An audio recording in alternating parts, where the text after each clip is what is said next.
এটা হচ্ছে কোয়েল পাখির মাংস। আর এই কোয়েল পাখিগুলোকে আমি ছোট থেকে একেবারে বড় করেছি পেলে। আমার এগুলোকে জবাই করতে কষ্টই লাগছিল, তারপরেও করেছি। আসসালামু আলাইকুম বন্ধুরা, আপনারা সবাই কেমন আছেন? আলহামদুলিল্লাহ ভালো আছি।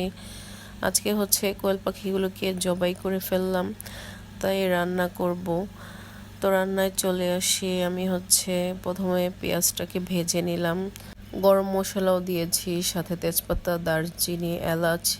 এরপর যখন পেঁয়াজটা ভাজা হয়ে গেছে একে একে সব মশলা দিয়ে দিলাম।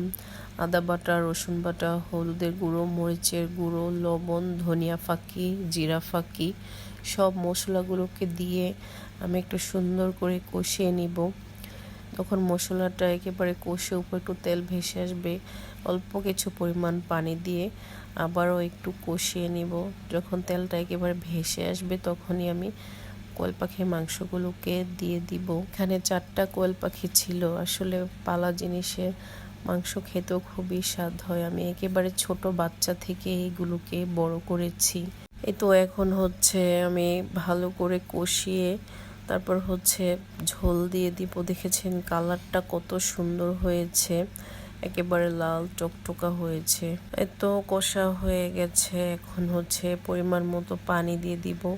পানিটা দিয়ে কিছুক্ষণ অপেক্ষা করব, যখন বলক আসবে তখন চুলাটা একটু কমিয়ে দিব।